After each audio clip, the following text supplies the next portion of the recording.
മുഗീസ്, സഹായിക്കുന്നവൻ എന്ന വിശേഷണം അള്ളാഹുവിന്റേത് മാത്രമാകുന്നത് ആ വിശേഷണത്തോട് നാം സ്വയം പര്യാപ്തത ചേർത്ത് വെച്ചു കൊടുക്കുമ്പോഴാണ്, സ്വമതീയത്ത് ചേർത്ത് വെച്ചു കൊടുക്കുമ്പോഴാണ്. സ്വമതീയത്ത് പിൻവലിച്ചാൽ സഹായിക്കുന്നവൻ എന്ന വിശേഷണം എല്ലാവർക്കും ഉണ്ടാകാം. മുഹിയുദ്ദീൻ ശൈഖിനുണ്ടാകാം, റസൂലുള്ളാഹിക്കുണ്ടാകാം, റിഫായി ശൈഖിനുണ്ടാകാം, ബദരീങ്ങൾക്കുണ്ടാകാം, എല്ലാവർക്കും ഉണ്ടാകാം. ഈ കാര്യം നമ്മുടെ മാത്രം ഒരു വിശദീകരണമല്ല, ഇത് ശബാബ് വാരികയാണ്. ശബാബ് വാരിക 1988 ഫെബ്രുവരി 12 പ്രസിദ്ധീകരിക്കപ്പെട്ട ശബാബ് വാരികയിൽ ചെറിയ മുണ്ടം അബ്ദുൽ ഹമീദ് മദനി എന്ന് പറയുന്ന മുജാഹിദിന്റെ ഏറ്റവും വലിയ നേതാവ്, ഈ നേതാവ് എഴുതി വെക്കുന്നത് വളരെ വിശദമായി അദ്ദേഹം പറയുന്നു. ഏകം, അതുല്യം എന്നീ പദങ്ങൾ മാത്രമല്ല, ജ്ഞാനി, ശക്തൻ, കേൾക്കുന്നവൻ, കാണുന്നവൻ തുടങ്ങിയ പദങ്ങളൊക്കെ ദൈവവിശ്വാസികൾ പ്രയോഗിക്കുന്നത് ഓരോ സന്ദർഭത്തിലും അവയുടെ അർത്ഥത്തിന് വരുന്ന വികാസ സങ്കോചങ്ങൾ കണക്കിലെടുത്തുകൊണ്ട് തന്നെയാണ്. ഒരു വ്യക്തിയെ ഒരു കുടുംബത്തിന്റെ ഏകാവലംബമെന്ന് വിശേഷിപ്പിക്കുന്നതിൽ ദൈവവിശ്വാസികൾക്ക് വിഷമമൊന്നും തോന്നാറില്ല. കാരണം അവിടെ ഏകം എന്ന പദത്തിന് കേവലവും പരമവുമായ അർത്ഥം കൽപ്പിക്കപ്പെടുന്നില്ല. എന്നാൽ പ്രപഞ്ചത്തിന്റെ ഏകനായ പരിപാലകൻ എന്ന് പറയുമ്പോൾ ഏകം എന്ന പദം അതിന് കൈവരാവുന്ന അർത്ഥവ്യാപ്തിയുടെ പാരമ്യത്തിലെത്തുന്നു.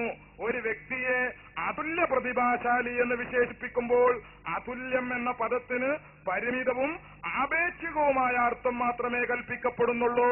എന്നാൽ അതുല്യനായ പ്രതിഭാശാലി എന്ന് അള്ളാഹുവെ വിശേഷിപ്പിക്കുമ്പോൾ അതുല്യം എന്ന പദം അതിന്റെ അർത്ഥത്തിന്റെ പാരമ്യത്തെ കുറിക്കുന്നു.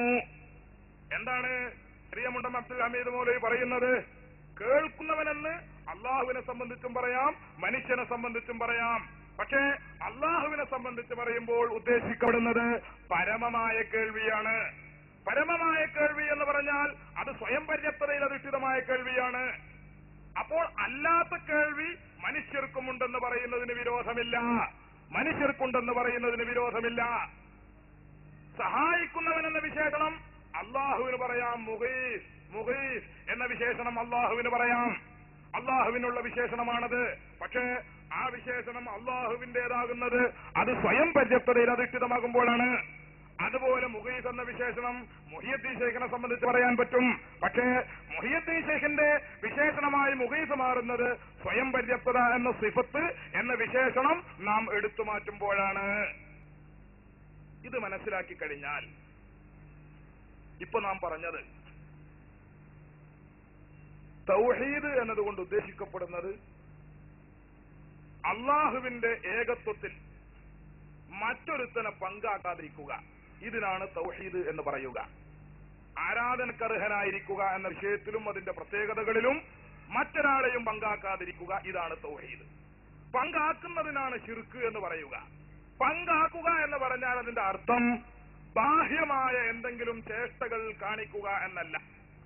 മുഹിയുദ്ദീൻ ശൈഖിനെ രക്ഷിക്കണമേ എന്ന് പറയുന്നതും ഗുരുവായൂരപ്പ രക്ഷിക്കണമേ എന്ന് പറയുന്നതും രണ്ടും ഒരുപോലെയല്ല. വളരെ വ്യക്തമായി നമ്മൾ മനസ്സിലാക്കണം. രണ്ടും വേർഡ് ഒരുപോലെയാണ്. മുഹിയുദ്ദീൻ ശൈഖിനെ രക്ഷിക്കണമേ എന്ന് പറയുന്നതും ഗുരുവായൂരപ്പ രക്ഷിക്കണമേ എന്ന് പറയുന്നതും രണ്ടും ബാഹ്യമായ രൂപത്തിൽ ഒന്ന് തന്നെയാണ്, ഒരുപോലെയാണ്. പക്ഷേ ഒന്ന് ശിർക്കാണ്, മറ്റേത് തൗഹീദാണ്. മുഹിയുദ്ദീൻ ശൈഖിനെ രക്ഷിക്കണമേ എന്ന് പറയുന്നത് തൗഹീദാണ്, ഗുരുവായൂരപ്പ രക്ഷിക്കണമേ എന്ന് പറയുന്നത് ശിർക്കാണ്. എന്തുകൊണ്ട് ഒന്നിർക്കും മറ്റേത് തൗഹീദുമായി? രണ്ടും വിളിച്ചു പറയുന്നവരുടെ മനസ്സിലുള്ള വിശ്വാസത്തെ അടിസ്ഥാനപ്പെടുത്തിയാണ് ഒന്ന് തൗഹീദാകുന്നത്, അടുത്തത് ശിർക്കാകുന്നത്. ഉദാഹരണത്തിന് നിങ്ങൾ ചിന്തിച്ചു നോക്കുക. ഏതെങ്കിലും ഒരു അമുസ്ലിം സഹോദരൻ, ഒരു ഹൈന്ദവ സഹോദരൻ, അദ്ദേഹം അവരുടെ ആരാധനാകേന്ദ്രമായ ഒരു ക്ഷേത്രത്തിൽ ചെന്നാൽ, ഒരമ്പലത്തിൽ ചെന്നാൽ, അവിടെ ആദ്യമായി അവർ ചെയ്യുന്ന ഏറ്റവും പ്രധാനപ്പെട്ട ഒരു ആരാധനയാണ്, അവരുടെ ഒരു ആരാധനയാണ് ആ ക്ഷേത്രം വലയം ചെയ്യുക എന്നത്. ക്ഷേത്ര പ്രദക്ഷിണം, ക്ഷേത്രം ചുറ്റുക എന്നത് ഹൈന്ദവ സഹോദരങ്ങളുടെ ഒരു ആരാധനയാണ്. മുസ്ലിമീങ്ങളെ സംബന്ധിച്ചിടത്തോളം അത് ശിർക്കാണ്, ബഹുദൈവത്വമാണ്, കുറ്റമാണ് എന്ന കാര്യത്തിൽ തർക്കമില്ല.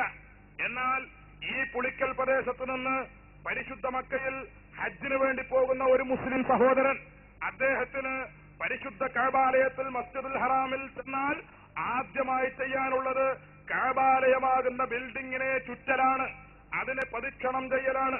അമ്പലത്തില് ഹൈന്ദവ സഹോദരൻ പോയി ആ അമ്പലത്തെ വലയം ചെയ്യുന്നത് പോലെ, അമ്പലമാകുന്ന കെട്ടിടത്തെ ചുറ്റുന്നത് പോലെ മുസ്ലിം സഹോദരൻ പരിശുദ്ധ മക്കയിൽ ചെന്ന് കഅബാലയത്തിലെത്തി ആ കഅബാലയമാകുന്ന ബിൽഡിങ്ങിനെ ചുറ്റിക്കൊണ്ടിരിക്കുന്നു. ഒന്ന് തൗഹീദാണ്, ആദ്യത്തേത് ശിർക്കാണ്.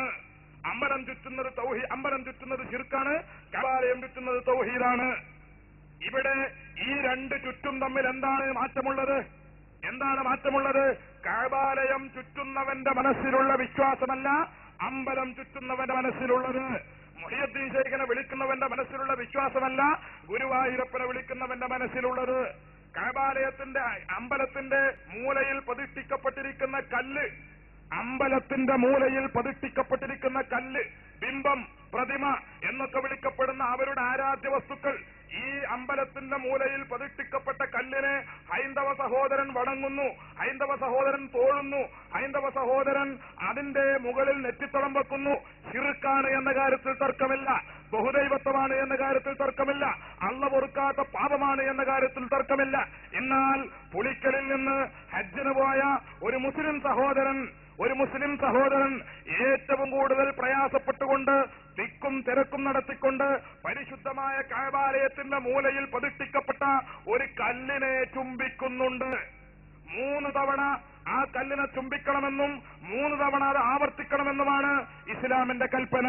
അപ്പോ ഒരു കല്ലിനെ ചുംബിക്കാൻ വേണ്ടി, ഒരു കല്ലിന്റെ മുകളിൽ നെറ്റിത്തടം വെക്കാൻ വേണ്ടി, കല്ലിനെ അഭിവാദ്യം ചെയ്യാൻ വേണ്ടി മുസ്ലിമീങ്ങൾ തിക്കും തിരക്കും കൂട്ടുന്നു. ഹജറുൽ അസ്വദാകുന്ന കല്ലിനെ ചുംബിക്കുന്നത് തൗഹീദാണ്, ബിംബത്തെ ചുംബിക്കുന്നത് ശിർക്കാണ്. ഹജറുൽ കഅബാലയമാകുന്ന ബിൽഡിങ്ങിനെ ചുറ്റുന്നത് തൗഹീദാണ്, അമ്പലമാകുന്ന ബിൽഡിങ്ങിനെ ചുറ്റുന്നത് ശിർക്കാണ്. ഗുരുവായൂരപ്പനെ വിളിക്കുന്നത് ശിർക്കാണ്, മുഹിയുദ്ദീൻ ശൈഖിനെ വിളിക്കുന്നത് തൗഹീദാണ്. ഗുരുവായൂരപ്പനെ വിളിക്കുന്നത് ശിർക്കാണ്, ബദരീങ്ങളെ വിളിക്കുന്നത് തൗഹീദാണ്. ഗുരുവായൂരപ്പനെ വിളിക്കുന്നത് ശിർക്കാണ്, റിഫായി ശൈഖിനെ വിളിക്കുന്നത് തൗഹീദാണ്. ഗുരുവായൂരപ്പനെ വിളിക്കുന്നത് ശിർക്കാണ്, മമ്പന്തങ്ങളെ വിളിക്കുന്നത് തൗഹീദാണ്. എന്താണ് മാറ്റം? ഇതാണ് മാറ്റം. രണ്ടുപേരുടെയും മനസ്സിലുള്ള വിശ്വാസം കൊണ്ടാണ് ശിർക്കും തൗഹീദും വേർതിരിയുന്നത്. ബാഹ്യമായ പ്രവർത്തനങ്ങളിലൂടെയല്ല, ബാഹ്യമായ ചേഷ്ടകളിലൂടെയല്ല, ബാഹ്യമായ പ്രവർത്തനങ്ങളിലൂടെയല്ല ശിർക്കും തൗഹീദും വേർതിരിയുന്നത്. അങ്ങനെയാണെങ്കിൽ അമ്പലത്തിൽ പോയി ഒരു പ്രതിമയെ ചുംബിക്കുന്ന ഒരു ഹൈന്ദവ സഹോദരന്റെ ഫോട്ടോ എടുക്കുക, കഅബാലയത്തിൽ പോയി ഹജറുൽ അസ്വദിനെ ചുംബിക്കുന്ന ഒരു മുസ്ലിം സഹോദരന്റെ ഫോട്ടോയും എടുക്കുക. എന്നിട്ട് രണ്ടും നോക്കിയാൽ രണ്ടും രൂപത്തിൽ ഒന്നാണ്, രണ്ടും കല്ലാണ്, രണ്ടിനെയും ചുംബിക്കുകയാണ്, രണ്ടിന്റെയും രൂപവും ഭാവവും ഒന്നാണ്. പക്ഷേ ഹജറുൽ അസ്വദിനെ ചുംബിക്കുന്നത് ശിർക്കാണ് എന്ന് മുജാഹിദിന് വാദമുണ്ടോ? ജമാഅത്തെ ഇസ്ലാമിക്ക് വാദമുണ്ടോ? ഇല്ല. മുജാഹിദും ജമാഅത്തും ഒക്കെ പറയുന്നത് അത് തൗഹീദാണ് എന്ന, ഇത് ശിർക്കാണ് എന്നും. രണ്ടും രൂപത്തിൽ ഒരുപോലെയാണ്, രണ്ടും രൂപത്തിലൊരുപോലെയായിട്ടും ഒന്ന് തൗഹീദും മറ്റേത് ശിർക്കുമാകാൻ എന്താണ് കാരണം?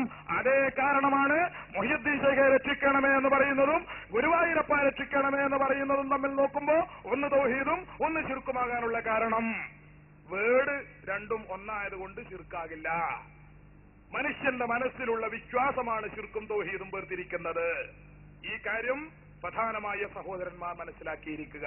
ഇതാണ് ചെറിയ മുണ്ടം അബ്ദുൽ ഹമീദ് മദനിയും തന്റെ ശബാബ് വാരികയിലൂടെ എഴുതി പഠിപ്പിക്കുന്നത്. ഇത്രയും കാര്യങ്ങൾ മനസ്സിലാക്കി കഴിഞ്ഞാൽ തവസ്സുല്, ഇസ്തിഗാസ കാര്യങ്ങളൊക്കെ വന്നു കഴിഞ്ഞു. ഖബർ സിയാറത്ത്, മാല, മൗലൂദ്, റാത്തീബ്, കുതുബിയത്ത്, ഇതെല്ലാം ഈ വിഷയത്തിൽ അടങ്ങിക്കഴിഞ്ഞു. ഇൻഷാ അല്ലാഹ് വിശദമായ ചോദ്യോത്തരങ്ങൾ ഉണ്ടാകുമ്പോൾ അതിന്റെ മറ്റു തെളിവുകളിലേക്കും കാര്യങ്ങളിലേക്കും വിശദമായിട്ട് നമുക്ക് കടന്നു പോകാം.